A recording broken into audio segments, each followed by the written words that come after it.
আসসালামু আলাইকুম ওয়া রাহমাতুল্লাহি ওয়া বারাকাতুহু নাহমাদুহু ওয়া নুসাল্লি আলা রাসূলিহিল কারীম আম্মা বাদ। সকল প্রশংসা মহান রব্বুল আলামিনের জন্য, যিনি আমাদেরকে সর্বশেষ নবীর উম্মত রূপে মনোনীত করেছেন। দরুদ ও সালাম বর্ষিত হোক তারই পিয়ারে হাবিবে উম্মতে কান্ডারি হযরত মুহাম্মদ সাল্লাল্লাহু আলাইহি ওয়াসাল্লাম। আল্লাহুম্মা সাল্লি ওয়া সাল্লিম আলা নবিয়িনা মুহাম্মদ। আজকের আলোচনাটি হচ্ছে ঈমান ও আমল পরস্পর ভিন্ন বিষয়। ঈমান ও আমল পরস্পর ভিন্ন বিষয় হলেও কিন্তু দুটি এক ও অভিন্ন, কারণ উভয় দুটি ওতপ্রোতভাবে জড়িত। কাজেই আন্তরিক বিশ্বাস এবং মৌখিক স্বীকৃতির পাশাপাশি কাজ করার নামকে আমরা ঈমান বলে থাকি, ঈমান বলা হয়। বিদ্বানদের মতে ঈমান সঠিক ও বাস্তব রূপ পরিগ্রহ করার জন্য আমল অপরিহার্য, আর আমলের পূর্ণতা হলো ঈমানের উপর। এখন ঈমানের অধিক শাখা রয়েছে। আল্লাহ রাসূল সাল্লাল্লাহু আলাইহি ওয়াসাল্লাম তিনি কয়টি শাখার কথা বলেছেন যে ঈমানের শাখা এতটি শাখা রয়েছে। একটি হাদিসে হযরত আবু হুরায়রা রাদিয়াল্লাহু আনহু থেকে বর্ণিত হাদিসটি, তিনি বলেন, আনা আবি হুরায়রা রাদিয়াল্লাহু আনহু আনিন নবী সাল্লাল্লাহু আলাইহি ওয়াসাল্লাম, রাসূল সাল্লাল্লাহু আলাইহি ওয়াসাল্লাম ইরশাদ করেন, ক্বালা আল ঈমানু বিদউন ওয়া সিত্তুনা শুবাতান ওয়াল হায়াউ শুবাতান মিনাল ঈমান।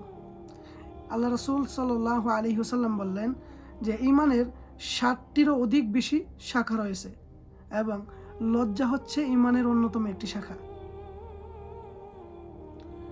আমরা যদি কাউকে দেখি বা আমরা যেন চলাফেরার ক্ষেত্রে যেন আমরা সর্বদা একটু আল্লাহর যে আদেশ সেই আদেশ অনুযায়ী চলাফেরার চেষ্টা করি।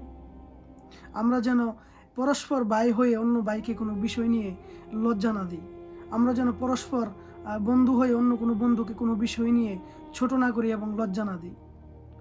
কারণ একবার রাসূল সাল্লাল্লাহু আলাইহি ওয়াসাল্লাম, আরেকটি হাদিস রয়েছে হযরত আব্দুল্লাহ ইবনে ওমর রাদিয়াল্লাহু আনহু থেকে বর্ণিত হাদিসটি, তিনি বলেন, আন্না রাসূলুল্লাহি সাল্লাল্লাহু আলাইহি ওয়াসাল্লাম, রাসূল সাল্লাল্লাহু আলাইহি ওয়াসাল্লাম ইরশাদ করেন, মাররু আলা রাজুলিন মিনাল আনসারি, তিনি একবার এক আনসারী ব্যক্তির পাশ দিয়ে অতিক্রম করেছিলেন। মাররু আলা রাজুলিন মিনাল আনসারি ওয়া হুয়া ইয়াইযু আখাহু ফিল হায়াই ফাকালা রাসূলুল্লাহি সাল্লাল্লাহু আলাইহি ওয়াসাল্লাম।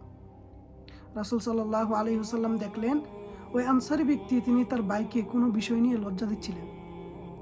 তখন আল্লাহ রাসূল সাল্লাল্লাহু আলাইহি ওয়াসাল্লাম বললেন, তুমি তোমার ভাইকে ছেড়ে দাও, কারণ লজ্জা হচ্ছে ঈমানের অন্যতম একটি শাখা।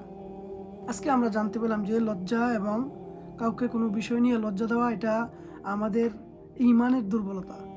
সুতরাং আমরা যেন কাউকে লজ্জা না দেই। আল্লাহ তাআলা আমাদেরকে তৌফিক দান করুক।